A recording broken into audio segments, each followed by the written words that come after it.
പിതാവിൻ്റെയും പുത്രൻ്റെയും പരിശുദ്ധാത്മാവിൻ്റെയും നാമത്തിൽ ആമേൻ. പ്രിയൻ്റെ പ്രാതിലേക്ക് എല്ലാവർക്കും സ്വാഗതം. കാപടി നിറഞ്ഞ ഒരു ലോകത്താണ് നമ്മളിന്ന് ജീവിക്കുന്നത്. സ്നേഹവും കരുതലും ഹൃദയം നഷ്ടപ്പെട്ട ഒരു ലോകത്ത്. സ്നേഹവും കരുതലും ഹൃദയം നഷ്ടപ്പെട്ടതായി തോന്നുന്ന ഒരു ലോകത്തിൻ്റെ പശ്ചാത്തലത്തിൽ യേശുവിൻ്റെ തിരുഹൃദയത്തെ കേന്ദ്രീകരിച്ച് ഫ്രാൻസിസ് പാപ്പ എഴുതിയ 4-ാമത്തെയും അവസാനത്തെയും ചാക്രിക ലേഖനമാണ് ദി ലെക്സിറ്റ് നോസ്. അവൻ നമ്മെ സ്നേഹിച്ചു എന്നർത്ഥം. യേശുവിൻ്റെ തിരുഹൃദയത്തിൽ ഉൾക്കൊള്ളുന്ന മാനുഷികവും ദൈവികവുമായിട്ടുള്ള സ്നേഹത്തിൻ്റെ പ്രമേയത്തെയാണ് ഫ്രാൻസിസ് പാപ്പ ഈ ചാക്രിക ലേഖനത്തിലൂടെ നമ്മളോട് സംസാരിക്കുന്നത്. യേശുവിൻ്റെ തിരുഹൃദയത്തിൽ നിന്നും നിരവധി കാര്യങ്ങൾ നമുക്ക് പഠിക്കുവാനും അനുകരിക്കുവാനുമുണ്ടെന്ന്. നമ്മുടെ ലോകത്ത് ഐക്യത്തിനും സമാധാനത്തിനു വേണ്ടി പ്രവർത്തിക്കേണ്ടത് ആവശ്യകതയെക്കുറിച്ചും ഫ്രാൻസിസ് പാപ്പ വളരെ വ്യക്തമായിട്ട് ഈ ചാക്രിക ലേഖനത്തിലൂടെ നമ്മളോട് സംസാരിക്കുന്നു. പ്രിയപ്പെട്ടവരെ, ഇന്നേ ദിനം പരിശുദ്ധ കത്തോലിക്ക തിരുസഭ നമ്മുടെ കർത്താവിൻ്റെ തിരുഹൃദയ തിരുനാൾ സാഘോഷം കൊണ്ടാടുകയാണ്. തിരുഹൃദയത്തിൽ നിന്നും പല പാഠങ്ങളും ഉൾക്കൊള്ളുവാനും അനുകരിക്കുവാനുമൊക്കെ നമുക്ക് പരിശ്രമിക്കാം. ഈശോയുടെ തിരുഹൃദയത്തിൽ നിരവധിയായിട്ടുള്ള ഗുണങ്ങളുണ്ട്. എന്നെ ഏറെ ആകർഷിച്ചത് കർത്താവിൻ്റെ നിഷ്കളങ്കമായിട്ടുള്ള ഒരു ഹൃദയമാണ്. കാരണം യേശുവിൻ്റെ ഹൃദയം കളങ്കമില്ലാത്ത ഹൃദയമാണ്, കാപട്യമില്ലാത്ത ഹൃദയമാണ്. ഇന്ന് കപടത നിറഞ്ഞ ഒരു ലോകത്താണ് നമ്മൾ ജീവിക്കുന്നത്. കപടത മാത്രം കൈമുതലാക്കിയ ഒരു അധികാര വർഗമാണ് നമ്മെ ഭരിച്ചുകൊണ്ടിരിക്കുന്നത്. അതിന് ഉത്തമ ഉദാഹരണമാണ് ഇന്ന് സാധാരണ ജനങ്ങൾ അനുഭവിക്കുന്ന ബുദ്ധിമുട്ടുകളും യാതനകളും ദുരിതങ്ങളുമെല്ലാം. ഈ കഴിഞ്ഞ ദിവസം ചെല്ലാനം ജനതയ്ക്ക് വേണ്ടിയിട്ട് വൈദികരും സന്യസ്തരും നടത്തിയ ഉപവാസ സമരം ഈ യാഥാർത്ഥ്യത്തിൻ്റെ മറ്റൊരു മുഖമാണ്. ഈ സമരത്തെക്കുറിച്ച് ചില ആളുകൾ പറയുണ്ടായി, വൈദികരും സന്യസ്തരും എന്തിനാണ് സമരം ചെയ്യുന്നത്? ജനങ്ങൾ സമരം ചെയ്തു കൊള്ളുമല്ലോ. പിന്നെ എന്തിനാണ് വൈദികരും സന്യസ്തരും തെരുവിലിറങ്ങി സമരം ചെയ്യുന്നത്? അവരോട് എനിക്ക് പറയാനായിട്ടുള്ളത് ഒന്ന് മാത്രമാണ്. വൈദികരും സന്യസ്തരും തെരുവിലിറങ്ങി ഒരു ജനതയുടെ അടിസ്ഥാന ആവശ്യങ്ങൾക്ക് വേണ്ടി പോരാടേണ്ട ഗതികേട് ഇവിടുത്തെ അധികാരികളാണ് സൃഷ്ടിച്ചിരിക്കുന്നത്. ഓർക്കുക, കത്തോലിക്ക പുരോഹിതരും സന്യസ്തരും ജീവിക്കുന്നത് സഭ മക്കൾക്ക് വേണ്ടിയാണ്. അവർക്ക് വേണ്ടിയാണ് പുരോഹിതരും സന്യസ്തരും നിലകൊള്ളുന്നതും. സഭ മക്കളുടെ ആധ്യാത്മികമായിട്ടുള്ള കാര്യങ്ങൾ മാത്രമല്ല, അവരുടെ ഭൗതികമായിട്ടുള്ള കാര്യങ്ങളിലും അവർ ശ്രദ്ധിക്കാറുണ്ട്. ഏക രക്ഷകനായിട്ടുള്ള ഈശോനാഥൻ അതിൻ്റെ വലിയ മാതൃക നൽകിയിട്ടുണ്ട്. ഈശോ ഒരേ സമയം ജനങ്ങൾക്ക് അപ്പം വർദ്ധിപ്പിച്ചു നൽകുകയും ഒരേ സമയം അവരോട് ജീവൻ്റെ അപ്പത്തെക്കുറിച്ച് പ്രബോധനം നൽകുകയും ചെയ്തു.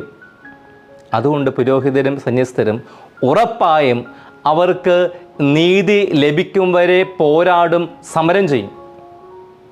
സമരം ചെയ്ത് ട്രാഫിക് തടസ്സപ്പെടുത്തി എന്ന് സ്ഥാപിച്ചുകൊണ്ട് വൈദികർക്ക് എതിരെ FIR ഫയൽ ചെയ്ത് കള്ളക്കേസ് എടുത്തിരിക്കുകയാണ്. സമരം പൊളിക്കുവാൻ വേണ്ടിയിട്ട് ഒരു ചോദ്യം ബാക്കിയുണ്ട്. ഈ സർക്കാരിൻ്റെ പോലീസ് പാർട്ടി പൊതുവഴിയിൽ സ്റ്റേജ് കെട്ടി സമ്മേളനം നടത്തിയപ്പോൾ അവർക്കെതിരെ FIR രജിസ്റ്റർ ചെയ്യാതിരുന്നത് എന്തുകൊണ്ടാണ്? എല്ലായിടത്തും കാപട്യം കാണുവാനായിട്ട് സാധിക്കും. ഒത്തിരി വർഷമായിട്ട് ഈ ജനത അധികാരികളുടെ ശ്രദ്ധയിലേക്ക് ഈ പ്രശ്നം കൊണ്ടുവന്നിട്ട് പോലും ഇതുവരെ ശാശ്വത പരിഹാരം കണ്ടെത്തുവാനോ അവർ അനുഭവിക്കുന്ന യാതനകളോ ഒന്നും തന്നെ പരിഹരിക്കുവാനോ സർക്കാരിനോ ഇതര സംവിധാനങ്ങൾക്കോ ഇതുവരെ സാധിച്ചിട്ടില്ല. ഇപ്പോൾ ശരിയാകും, എല്ലാം ഇപ്പോൾ ശരിയാക്കി തരുമെന്നുള്ള പൊള്ളയായിട്ടുള്ള വാഗ്ദാനങ്ങൾ മാത്രമാണ് വർഷങ്ങളായിട്ട് ഈ ജനത കേട്ടുകൊണ്ടിരിക്കുന്നത്. ഇവിടുത്തെ ജനങ്ങൾ അനുഭവിക്കുന്ന ദുരിതങ്ങൾക്ക് ഒരു ശാശ്വത പരിഹാരം കണ്ടെത്തുവാനോ അവരെ പുനരധിവസിപ്പിക്കുവാനോ ഇന്ന് വരെ അധികാരികൾക്ക് സാധിച്ചിട്ടില്ല. അവർക്ക് കിട്ടേണ്ട ന്യായമായ അവകാശങ്ങൾ അധികാരികൾ ഇപ്പോഴും നൽകിയിട്ടില്ല. വീണ്ടും പ്രശ്നങ്ങളിലേക്കും ദുരിതങ്ങളിലേക്കും ബുദ്ധിമുട്ടുകളിലേക്കും പാവം ജനതയെ അധികാരവർഗം തള്ളിവിടുകയാണ്. പൂർണ്ണമായിട്ടുള്ള മൗനം മാത്രമാണ് അധികാരവർഗം ഇപ്പോഴും പുലർത്തുന്നത്. എല്ലാം ശരിയാകും, എല്ലാം ശരിയാക്കി തരുമെന്ന് പറഞ്ഞിട്ട് പൊള്ളയായിട്ടുള്ള വാഗ്ദാനങ്ങൾ മാത്രമാണ് ഈ കഴിഞ്ഞ വർഷങ്ങൾ വരെ അധികാരികൾ, സർക്കാരുകൾ നൽകിയിട്ടുള്ളത്. അധികാരികളുടെ കാപട്യം ഇവിടെ വളരെ വ്യക്തമാണ്. ഒപ്പം മുൻപും ജനത അനുഭവിച്ചുകൊണ്ടിരിക്കുന്ന യാതനകളും ഇവിടെ പ്രതിപാദിക്കുവാൻ ഞാൻ ആഗ്രഹിക്കുകയാണ്.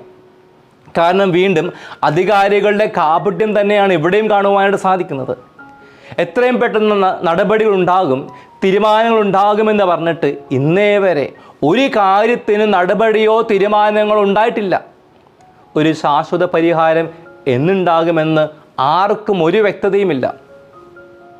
ഒരു കാര്യം എനിക്കുറപ്പാണ്, ഇനിയും അധികാരികളുടെ ഈ കാപട്യം ഈ ജനതയ്ക്കോ പുതുതലമുറയ്ക്കോ കണ്ടില്ലെന്ന് നടിക്കുവാനായിട്ട് സാധിക്കില്ല.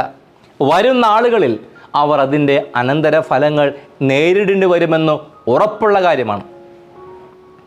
ഞാനിവിടെ സൂചിപ്പിച്ച കാര്യങ്ങൾ സാധാരണ ജനങ്ങൾ അനുഭവിക്കുന്ന പ്രശ്നങ്ങൾ ആകുന്ന മഞ്ഞുമലയുടെ ഒരു അഗ്രം മാത്രമാണ്. അതേ പ്രിയപ്പെട്ടവരെ, കാപട്യം നിറഞ്ഞ ഒരു ലോകത്താണ് നമ്മൾ ഇന്ന് ജീവിക്കുന്നത്. നമ്മുടെ ജീവിതത്തിലേക്കും ഈ കാപട്യം, കപടത കടന്നുകൂടിയിട്ടുണ്ടോ എന്ന് ആത്മപരിശോധന ചെയ്യുന്നത് ഉചിതമായിരിക്കും. ആയതിനാൽ ഈശോയുടെ തിരുഹൃദയം നമ്മെ സഹായിക്കട്ടെ നമ്മുടെ ജീവിതത്തിൽ കാപട്യമില്ലാതെ വർത്തിക്കുവാനായിട്ട്. രണ്ടാമതായിട്ട് ഈശോയുടെ തിരുഹൃദയത്തിൽ നിന്നും നമുക്ക് പഠിക്കേണ്ട പാഠം അവിടുത്തെ കരുണയാണ്. ചുങ്കക്കാരനായ മത്തായെ എല്ലാവരും ഒറ്റപ്പെടുത്തിയപ്പോൾ, കുറ്റപ്പെടുത്തിയപ്പോൾ, മാറ്റി നിർത്തിയപ്പോൾ ഈശോ മാത്രമാണ് കരുണയുടെ കണ്ണുകളിലൂടെ മത്തായെ കണ്ടത്. മത്തായെ ഈശോ ചേർത്ത് പിടിച്ച് സമൂഹത്തിന് മുഖ്യധാരയിലേക്ക് കൈപിടിച്ചുയർത്തി. മത്തായി 9:9 നമ്മൾ വായിക്കുന്നു, യേശു അവിടെ നിന്നും നടന്നു നീങ്ങുവേ മത്തായി എന്നൊരാൾ ചുങ്കസ്ഥലത്ത് ഇരിക്കുന്നത് കണ്ടു. യേശു അവനോട് പറഞ്ഞു, എന്നെ അനുഗമിക്കുക. അവൻ എഴുന്നേറ്റ് യേശുവിനെ അനുഗമിച്ചു. യേശുവിൻ്റെ കാലഘട്ടത്തിൽ ചുങ്കക്കാരുടെ അവസ്ഥ വളരെ ദയനീയമായിരുന്നു. പൊതുസമൂഹത്തിൽ അവർക്ക് വിലയുണ്ടായിരുന്നില്ല. വഴിയിൽ കണ്ടാൽ കാർക്കിച്ചു തുപ്പും, ശാപവാക്കുകൾ പൊഴിക്കും, ഒറ്റപ്പെടുത്തും. ആരാണവർ? റോമാക്കാർക്ക് വേണ്ടി സ്വന്തം ജനത്തിൽ നിന്നും ചുങ്കം പിരിച്ചിരുന്നവർ. എന്നാൽ കർത്താവിൻ്റെ കരുണ അതിരുകൾ ഭേദിച്ചുകൊണ്ട് മത്തായെ ചുങ്കക്കാരിൽ നിന്നും സുവിശേഷകനാക്കി മാറ്റി. ലൂക്കാ 7-ാം അധ്യായത്തിൽ 11 മുതൽ 15 വരെയുള്ള വചനങ്ങൾ നമ്മൾ വായിച്ചു കേൾക്കുന്നു. അതിനുശേഷം അവൻ നായൻ എന്ന പട്ടണത്തിലേക്ക് പോയി. ശിഷ്യന്മാരും വലിയൊരു ജനക്കൂട്ടവും അവനെ അനുഗമിച്ചു. അവൻ നഗര കവാടത്തിനടുത്തെത്തിയപ്പോൾ മരിച്ചുപോയ ഒരുവനെ ചിലർ എടുത്തുകൊണ്ടുവരുന്നത് കണ്ടു. ഒരു വിധവയുടെ ഏകപുത്രനായിരുന്നു അവൻ. അവളെ കണ്ട് മനസ്സലിന് കർത്താവ് അവളോട് പറഞ്ഞു, കരയേണ്ട. അവൻ മുന്നോട്ട് വന്ന് ശവമഞ്ചത്തിന്മേൽ തൊട്ടു. അത് വഹിച്ചിരുന്നവർ നിന്നു. അപ്പോൾ അവൻ പറഞ്ഞു, യുവാവേ, ഞാൻ നിന്നോട് പറയുന്നു, എഴുന്നേൽക്കുക. മരിച്ചവൻ ഉടനെ എഴുന്നേറ്റിരുന്നു. അവൻ സംസാരിക്കുവാൻ തുടങ്ങി. യേശു അവനെ അമ്മയ്ക്ക് ഏൽപ്പിച്ചു കൊടുത്തു. അങ്ങനെ കർത്താവിൻ്റെ കാരുണ്യത്താൽ നായൻ പട്ടണത്തിലെ വിധവയുടെ ആ ഏക മകൻ പൊതുജീവിതത്തിലേക്ക് വരികയാണ് ഉണ്ടായത്. കർത്താവിൻ്റെ കരുണ ജീവൻ നൽകുന്ന കരുണയാണ്. മാർക്കോസ് 1:41 നമ്മൾ വായിക്കുന്നു, അവൻ കരുണ തോന്നി കൈ നീട്ടി അവനെ സ്പർശിച്ചുകൊണ്ട് പറഞ്ഞു, എനിക്ക് മനസ്സുണ്ട്, നിനക്ക് ശുദ്ധി ഉണ്ടാകട്ടെ. തൽക്ഷണം കുഷ്ഠം മാറി അവന് ശുദ്ധി വന്നു. കർത്താവിൻ്റെ സൗഖ്യദായകമായ കാരുണ്യം ഇവിടെ വ്യക്തമാണ്. കർത്താവിൻ്റെ ഈ കരുണ നമ്മുടെ ജീവിതത്തിലും അനുകരിക്കുവാൻ നമുക്ക് സാധിക്കും. ആരെയും മാറ്റി നിർത്താതെ, കുറ്റപ്പെടുത്താതെ, ഒറ്റപ്പെടുത്താതെ, മറ്റുള്ളവരെ ചേർത്ത് നിർത്തിക്കൊണ്ട് സമൂഹത്തിൻ്റെ മുഖ്യധാരയിലേക്ക് കൈപിടിച്ചുയർത്തിക്കൊണ്ട് ഈശോയുടെ കരുണയുടെ മുഖമായി മാറുവാനൊക്കെ ആയിട്ട് നമുക്ക് പരിശ്രമിക്കാം.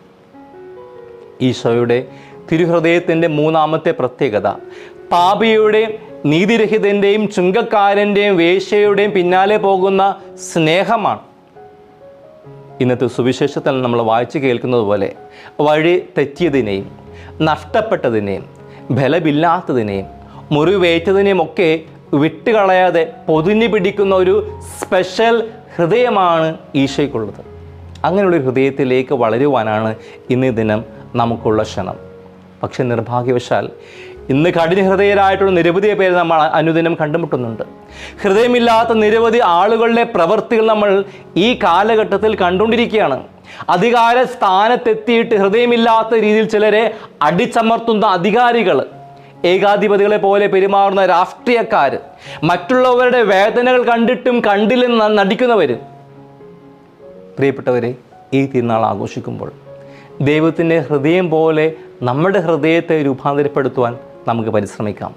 കാപഢ്യമില്ലാത്ത, കളങ്കമില്ലാത്ത, കാരുണ്യം നിറഞ്ഞ, എല്ലാവരെയും ഉൾക്കൊള്ളുന്ന ഈശോയുടെ ഹൃദയം പോലെ നമ്മുടെ ഹൃദയത്തെ മാറ്റുവാൻ, ഹൃദയമുള്ള മനുഷ്യരായിട്ട് മാറുവാൻ നമുക്ക് സാധിക്കട്ടെ. അതിനായിട്ട് ദൈവം നമ്മളെ എല്ലാവരും അനുഗ്രഹിക്കട്ടെ. പിതാവിൻ്റെയും പുത്രൻ്റെയും പരിശുദ്ധാത്മാവിൻ്റെ നാമത്തിൽ ആമേൻ. ഈശോ മിശിഹായ്ക്ക് സ്തുതിയായിരിക്കട്ടെ.